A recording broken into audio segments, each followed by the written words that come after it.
건축평단 21호.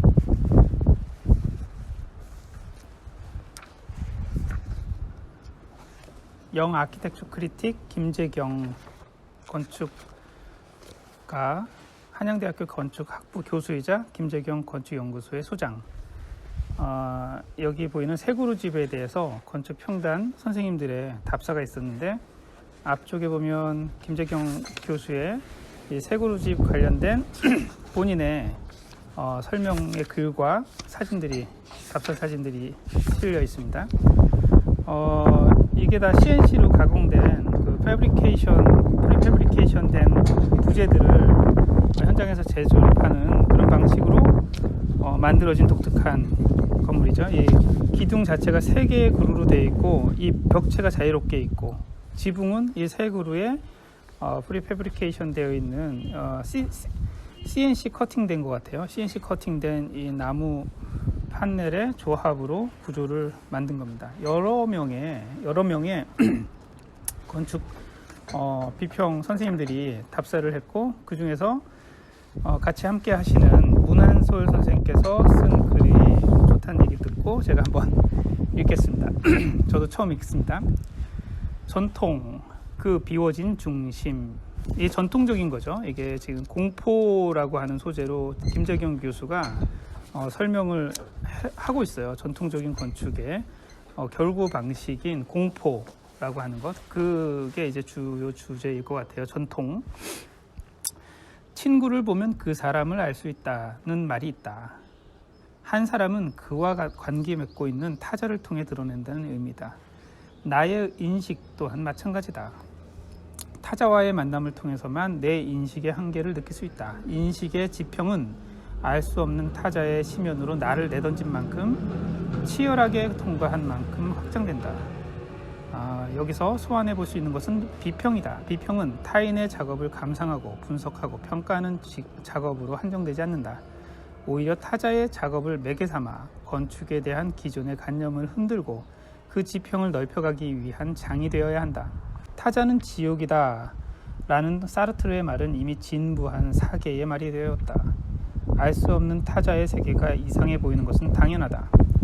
한쪽으로 기울어져 있는 나의 눈을 그의 관점과 비교, 대조해보고 새로의 균형을 잡기까지는 시간이 필요하다. 그의 말을 자세히 들어봐야 한다.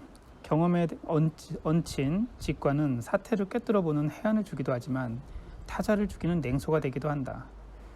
진짜는 authentic, 직관적으로 다가온다고 하지만 그것은 일부 깨달은 자의 경지일 것이다. 대부분 알은 사후적으로 다가온다. 알의 의미를 담아낼 만큼 깜냥을 키울 시간이 필요하기 때문이다. 이해할 수 없다고 한눈에 밀쳐버리지 않을 것, 일부를 전체로 오도하지 않을 것, 하나의 허물을 캐묻기보다 더 나은 가능성을 찾아볼 것, 이러한 것들이야말로 암흑에서도 지혜를 구하는 학인의 자세일 것이다. 건축가 김재경의 새 그루집은 이상한 집이다. 집이라기보다는 전시장에 어울리는 모습이다. 집이 아닌 집을 두고 냉소하지 않기 위한 다짐의 말이 필요하다. 비평에 앞서 여러 말을 놓은 이유다. 자작나무 합판을 CNC로 재단하여 만든 새 기둥과 지붕 구조물은 이 집의 거의 전부다. 아까 보여준 게 전부라는 거예요. 나무 모양의 기둥은 넓지 않은 실내에 이곳저곳 점유하고 있어 공간의 효율성을 떨어뜨린다. 한번 다시 볼까요? 이 공간을 다 차지하고 있죠. 굉장히 가득 차 있는 이 나무가 내부 공간을 차지하고 있다는 거예요.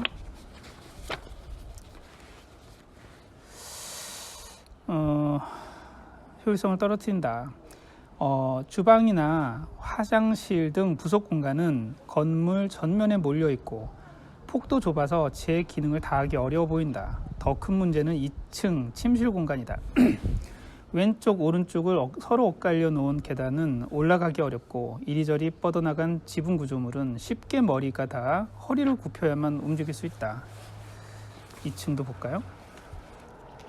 여기 1층이고 이 뒤쪽에 이제 코어라고 하는 계단이나 이런 게 있는데, 이 계단이 엇갈려 있고 이런 데는 허리를 굽혀야 된다, 뭐 이런 것들이에요.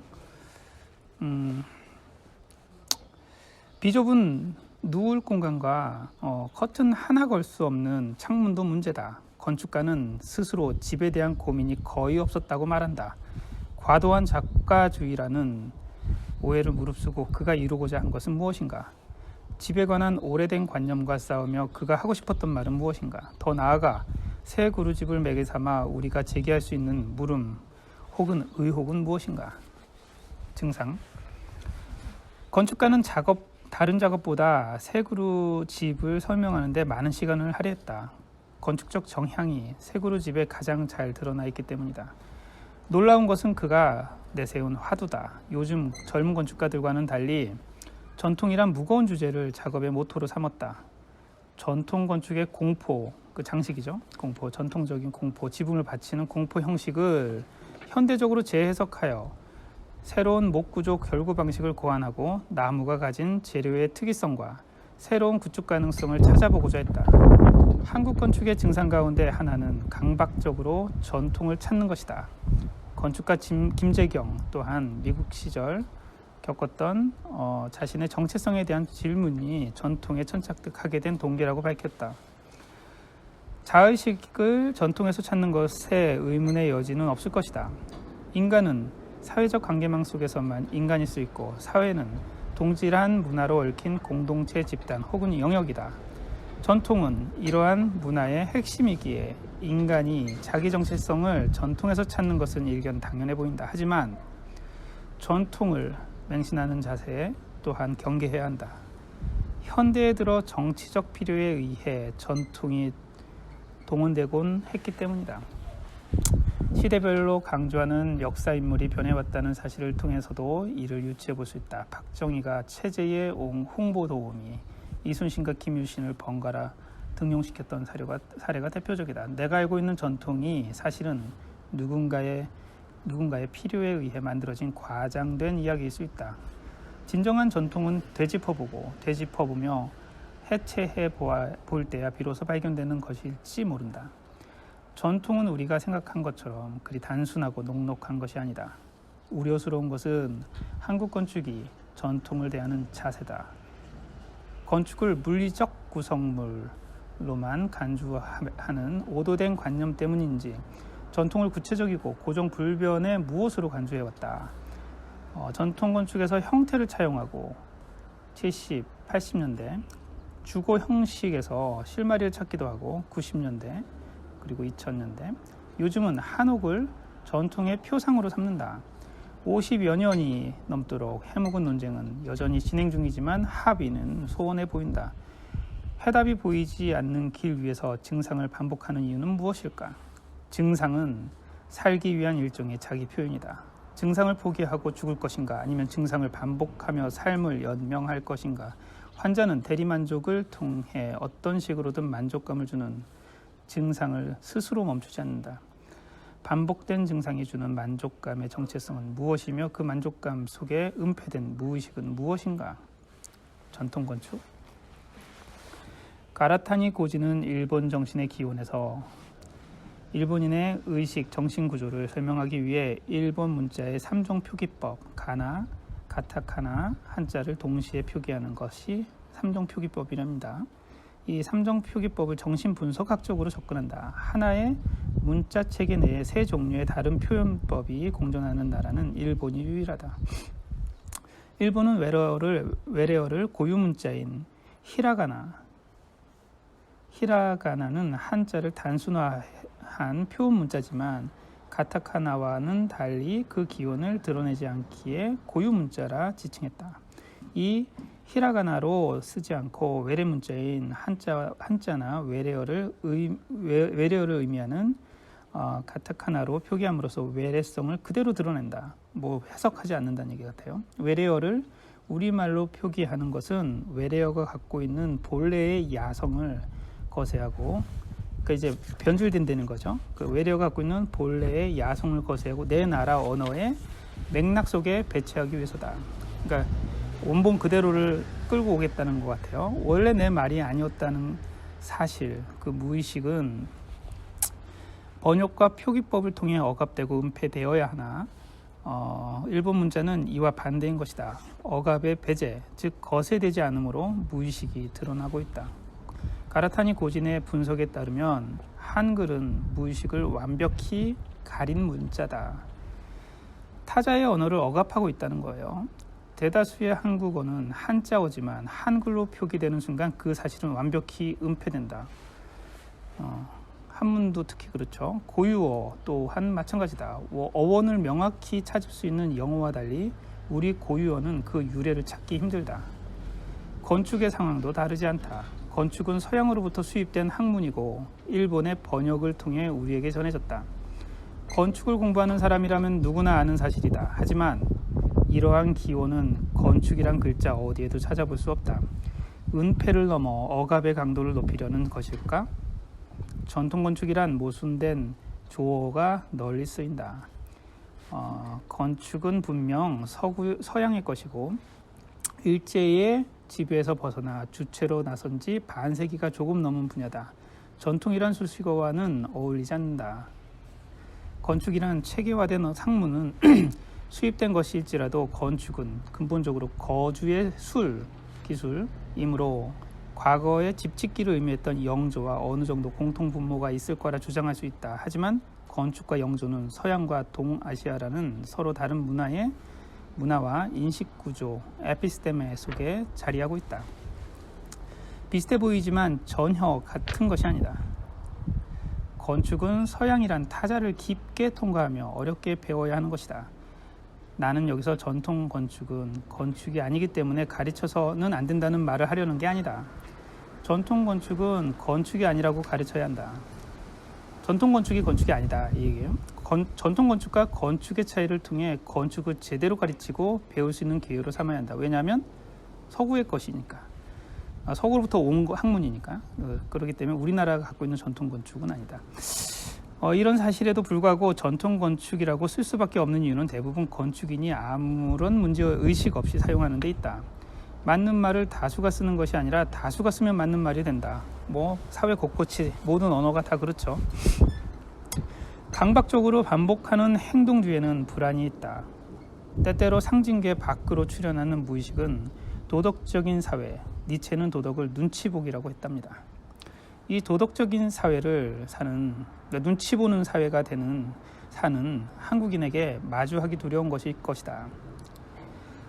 전통을 찾는 일, 전통 건축이라는 모순된 말을 의심 없이 사용하는 것은 건축은 수입된 학문이라는 사실을 은폐하기 위한 무의식적 반작용이다. 전통을 주제로 한 건축 수업이나 강연에서 건축의 기원을 묻는 질문에 전통 건축을 전공한 학자가 보이는 신경증적인 반응은 당연해 보인다. 나는 누구인가? 라는 인간의 본질적인 물음에 나는 없다는 답을 아픔없이 마주할 수 있는 사람은 아무도 없다. 동아시아 문명의 원료인 중국과 한때 제국을 꿈꿨던 일본 사이에서 한국은 언제나 스스로의 정체성을 물어야 했다. 무너진 자존감을 세우는데 전통 건축만큼 좋은 본보기는 없었을 것이다. 하지만 이내 알아버린 진실, 전통 건축은 건축이 아니라는 사실, 그 진실은 알면서도 모른 채 해야만 살 수 있는 바로 보기 힘든 문제가 되었다. 똑바로 보기 힘든 문제가 되었다. 은폐와 외면을 통해 잠시 동안의 위안을 찾는 것, 전통을 강박적으로 찾는 증상 이면에 자리 잡은 한국 건축의 앞면이다. 어두운 면이다.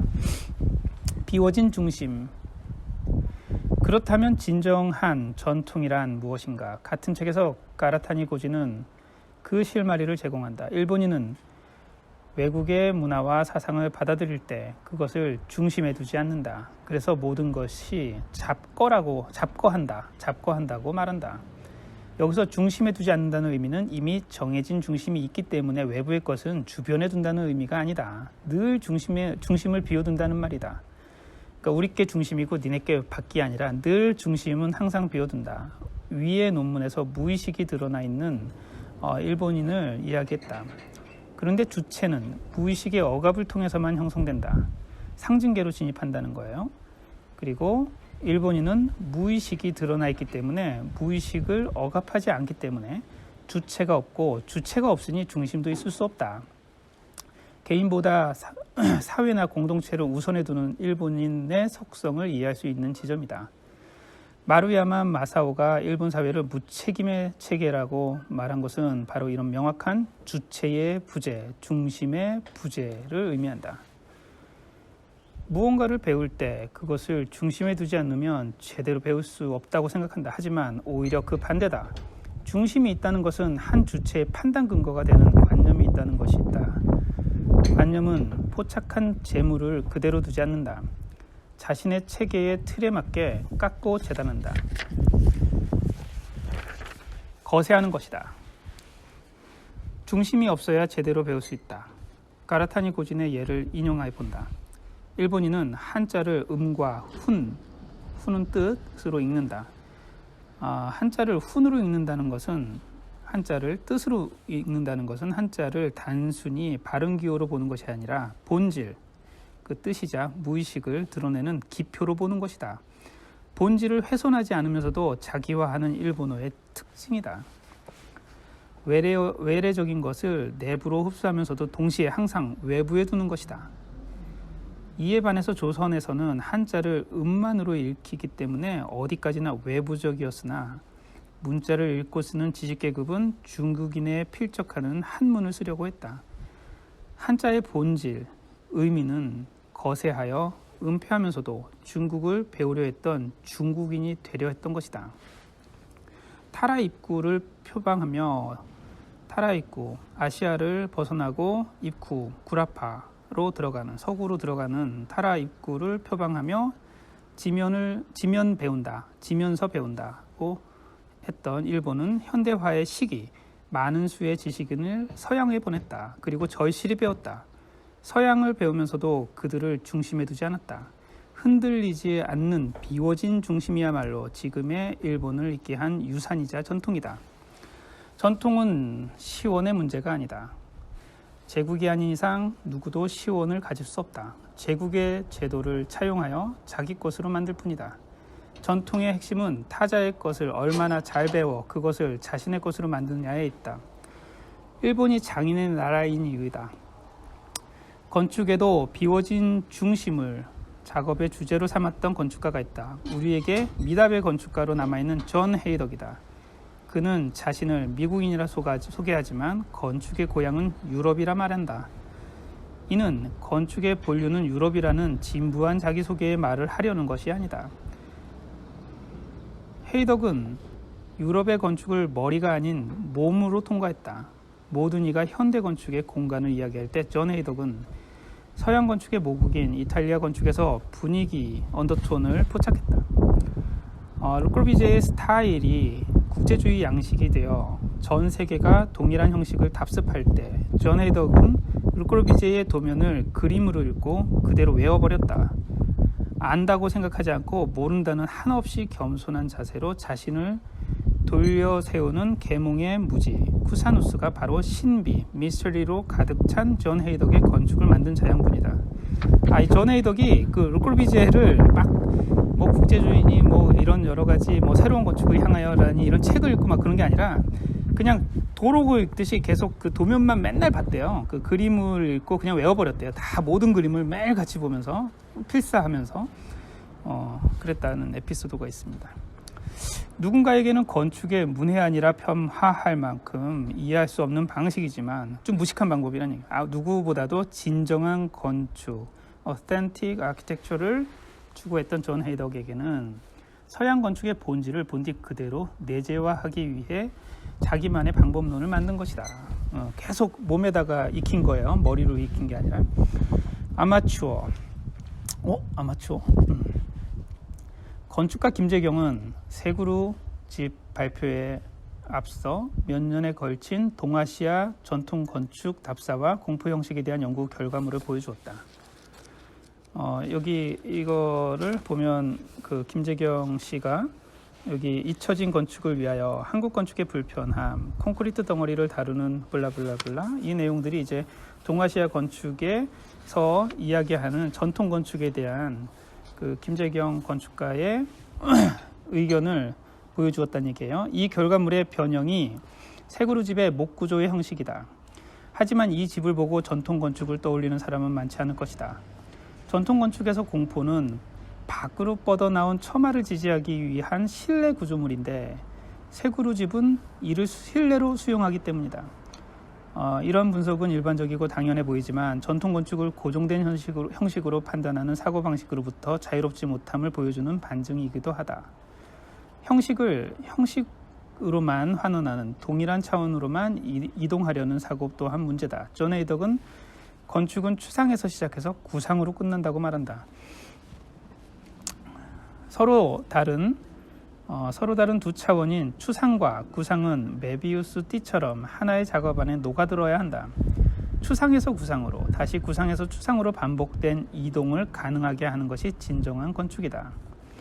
건축가는 전통 건축에 대한 지난한 연구와 변형 과정을 보여주며 김재경은 아이러니하게도 이제는 전통 건축과 이별해야 했다라고 말한다. 한 분야를 철저히 통과한 전문가만이 할 수 있는 말이다. 공동탑은 무너지지 않는다고 하지만 피땀 흘려 탑을 쌓아본 사람은 스스로 허물줄도 안다. 쌓는 과정을 통해 가능성 이면의 한계가 보이고 또 다른 지평이 열리기 때문이다.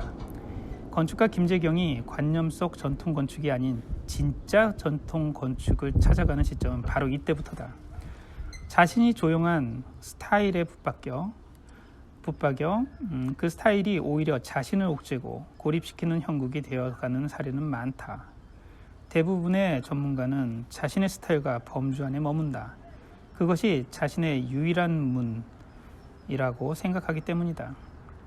전문가라고 하는 거예요. 유일한 문이라고 생각하기 때문이다. 하지만 진짜 전문가는 자신을 한계 짓는 범주를 허물고 더 넓은 세계로 외연 확장을 시도한다. 관계없어 보이는 분야와의 이종 결합도 개의치 않는다. 프리츠커상을 받은 중국의 왕슈는 이런 진짜 건축가다. 누구보다도 성공한 전문가이자 건축가인 왕슈의 사무소 이름은 의아하게도 아마추어 건축 작업실, 아마추어 아키텍처 스튜디오다. 그렇군요. 그가 스스로 아마추어라고 부르는 이유는 현대 테크놀로지의 세례 속에서 전문화되어 영혼이 사라진 건축에 저항하고 지역, 버나큘러 아키텍처의 전통과 장인들로부터 배우려 하는 데 있다. 현대 기술의 발전은 건축가를 여러 가지 책무로부터 자유롭게 해주었다. 건축가의 영역이 세분화되면서 빠르게 변해가는 시대의 요구에 세밀하고 합리적으로 대응할 수 있게 되었다. 하지만 찬란한 이면에는 앞면이 있기 마련이다. 세분화되고 전문화된 영역 구분은 건축을 기술과 공학으로 여기는 세태를 낳고 있다. 통합적 조감력, 김영민 씨의 통합적 조감력으로 건축을 보지 못하고 근시안적 전망만으로 도면 그리는 원숭이가 되어가고 있다. 캐드로 막 그냥 한다는 얘기 같아요. 건축은 무엇보다도 체계를 쌓아가는 일이다. 건축가 왕슈는 모두가 첨단의 도시를 동경할 때 그가 몸담은 지역의 컨텍스트로 눈을 돌렸다. 현대의 도시화는 모든 것을 평평하게 균질화했지만 도시 밖 교외에는 여전히 능동적으로 환경과 조응하며 사는 사람들이 있다. 야성을 잃지 않고 지역의 역사 속에서 면면이 전해오는 토착민의 생활 양식과 장인의 솜씨는 독특한 왕슈 건축의 원천이다. 토착성과 장인이라는 무체계적인 체계를 동력 삼은 그의 스타일은 끊임없이 변화하고 진화하는 생명체와 같다. 마지막 챕터 같아요. 새로운 가능성. 전통 건축의 특징 가운데 하나는 트러스가 없다는 것이다. 직선 부재와 그 사이를 가로지르는 사선 부재를 핀접함으로 결합시킨 트러스 구조는 동아시아 전통 건축에서는 찾아볼 수 없다. 전통 건축의 목구조 결구 방식은 짜맞추는 것, 가구식이기는 하나 트러스의 강한 결합 방식과 비교해 볼 때 쌓아 올리는 것에 그저 가깝다. 트러스는 이제 스틸 구조라고 보면 돼요. 굉장히 강한 부재들을 이게 얼개설계 짠 거에 대한 구조를 강화한 내용들인데 특히 공포가 그러한데 주두, 첨차, 소로로 이어지는 공포는 목재의 두께만큼 엇갈려 쌓아놓은 것이다. 외부적으로 화려함을 더하고자 하는 의도에 부합할 수는 있으나 처마 길이를 확장하고자 하는 본디 목적에는 지나치게 크고 무겁다. 새 그루집은 공포의 전통 결구 방식을 따르면서도 기본 부재의 변형, 첨차와 살미를 엇갈려 쌓는 방식에서 삼각형 단위 부재로의 변형을 통해 합리적이면서도 가볍고 강한 결구 방식을 고안해냈다. 형식의 재현이 아닌 형식의 재발견인 것이다. 서양 건축의 역사는 석조 건축의 역사다. 철제가 사용되기 시작한 것은 현대다. 이에 반해 동아시아 건축은 현대 이전까지 목조 건축을 주로 했다. 석재나 철제와 비교해 볼 때 목재는 구조적 성능이 떨어지고 화재에 의한 소실이 위험하죠. 물에 의한 변형 또한 취약합니다. 그럼에도 오랜 시간 동아시아의 대표적인 건축 재료로 사용된 것은 탁월한 현장 실용성과 가공성 때문일 것이다. 기술의 발전은 재료의 본성을 잊게 한다. 압축력에 대응하는 석재는 조적조 건축에, 압축력과 인장을 동시에 대응하는 철재는 트러스 구조에 적합하다는 정형적인 논리는 점점 낡은 도식이 되어간다. 현대 건축의 총화, 철근 콘크리트에 밀려 불합리한 건축 재료로 인식되던 나무는 대표적인 친환경 소재가 되었다. 더 나아가 목재로 고층 건물을 세우고 대공간의 구조물을 짓는다. 요새는 목구조로 10층도 짓고 20층도 짓고 합니다. 나무로는 불가능하다고 여겼던 일들이다. 재료의 본성은 주어진 것이 아니라 발견하는 것이다. 아직 실험 단계이기는 하나 새 그루집도 대공간의 구현 가능성을 보여준다. 목재로 구현한 대공간은 이미 여러 데 있으나 새 그루집과 같은 전통 결구 방식의 재탄생을 통해서 이를 구현한 사례는 드물다. 건축의 역사가 기록된 이래 텍토닉과 재료는 늘 건축의 주된 요소였다. 자신이 가야 할 길을 목재의 구축 방식에서 찾는 건축가 김재경은 건축의 근본을 따르는 자다. 그가 한국 건축의 전통을 찾아 수행한 그간의 노력은 당연한 귀결로 보인다. 하지만 그에게 당부하고 싶은 말이 있다. 형식화된 전통의 무거운 짐을 덜어내야 한다. 소망 이미지, 발터 베냐민의 소망 이미지가 예시하듯 오히려 내가 아는 전통의 형식과 결별할 때, 비틀고 어긋날 때야말로 새로운 가능성의 문이 열린다. 어제의 전통을 구현하는 자가 아니라 스스로 오늘을 사는 전통이 돼야 한다. 그 길이 오직 진짜가 되는 것뿐이다. 그 길은 오직 진짜가 되는 것뿐이다. 진짜가 되자 라는 얘기인 것 같습니다. 좀 길었는데 아주 밀도 있는 글이었던 것 같습니다. 전통 건축에 대한 이야기를 주제로 김재경 건축을 읽어봤습니다.